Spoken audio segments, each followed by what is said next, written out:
नमस्ते।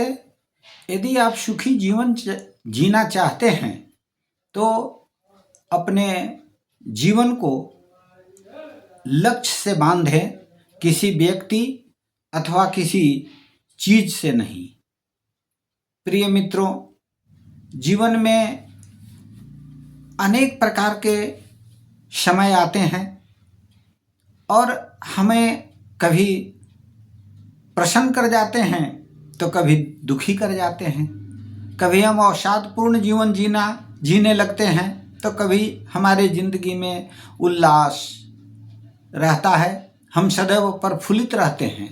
परंतु वास्तव में जीवन जीने का असली तरीका यह है कि यदि हम जीवन में सुखी रहना चाहते हैं, सुखपूर्वक जीवन जीना चाहते हैं, तो हम सदैव अच्छे कर्मों में रहें और एक स्पष्ट जीवन का लक्ष्य निर्धारित करें और हम उस लक्ष्य से अपने को बांधे रहें।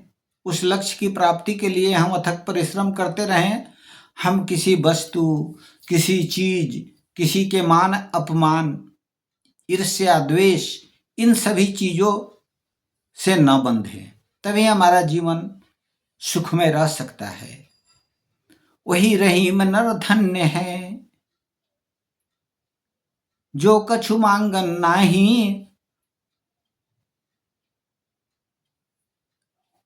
यह एक जीवन की बहुत बड़ी विडंबना है कि जीवन में व्यक्ति संतुष्ट कभी नहीं रहता, हमेशा कुछ न कुछ कमी रहती है और हमें संतोष नहीं होता। हम अनेक लालसा, इच्छा के पीछे दौड़ते रहते हैं और जब हम कभी किसी के पास जाते हैं तो हमारे मन में तरह तरह की अपेक्षाएं रहती हैं और जब वे अपेक्षाएं पूरी नहीं होती हैं तो हम दुखी हो जाते हैं। इसलिए हमें दृढ़ संकल्प करना होगा कि हम किसी वस्तु, किसी चीज, किसी व्यक्ति से बंधे नहीं रहेंगे। हमें अपने लक्ष्य की पूर्ति के लिए स्वावलंबन अपनाना है और self help is the best help. जीवन में अपनी सहायता आप करें। आप जो स्वयं कर सकते हैं वह दुनिया में आपके लिए कोई नहीं कर सकता है।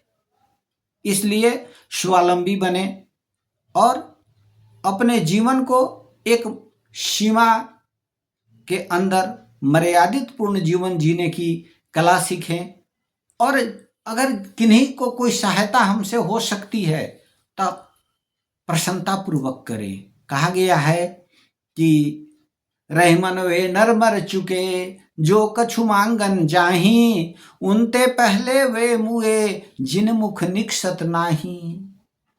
रहीम कवि जी ने बड़ी मार्मिक शब्दों में बड़े गूढ़ चीजों को बड़ी सरल भाषा में समझाया है कि जो व्यक्ति आपके पास किसी सहायता के लिए आता है वह तो असहाय हो चुका है, उससे नहीं हो रहा है स्वयं, तभी आपके पास आया है।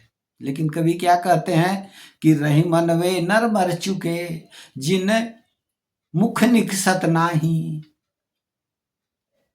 उनसे पहले वही व्यक्ति मृत के समान हो जाता है जो सहायता करने से कतराता है, उसे सामर्थ होते हुए भी सहायता नहीं कर पाता है। इसलिए भगवान ने यदि आपको सामर्थ्य दिया है तो आप दूसरे की सहायता अवश्य करें। प्रोपकार अष्टादश पुराणेषु व्यासस्य वचनम दोयम, प्रोपकाराय पुनाय पापाय पर पीडनम। व्यास जी ने अष्टादश पुराणेषु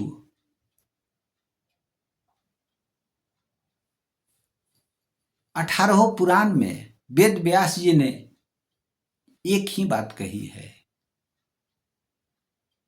बस सिर्फ 2 बातें हैं, एक ही श्लोक में उन्होंने कह दिया। अष्टादश पुराणेषु व्यासस्य वचनम दोयम, प्रोपकाराय पुनाय पापाय पर पीडनम। व्यास जी ने 18 पुराण में 2 ही बातें कही हैं कि दूसरे को कष्ट पहुंचाने से पाप होता है और दूसरे को भलाई करने से, दूसरे को सुख पहुंचाने से पुण्य होता है। यही पाप और पुण्य की परिभाषा है और इसी से हमारा जीवन सुखमय और दुखमय होता है। इसलिए आज हम इतना ही आप सबों से निवेदन करेंगे कि यदि आपको सुखी जीवन जीना है तो अपने को लक्ष्य में बांधें, किसी व्यक्ति वस्तु में नहीं, किसी चीज में अपने जीवन को बांधकर उसे बर्बाद न करें। आशा है आप अपने लक्ष्य की ओर आगे बढ़ेंगे, सदैव प्रसन्न रहेंगे। आपके मंगलमय जीवन की शुभकामनाएं। धन्यवाद।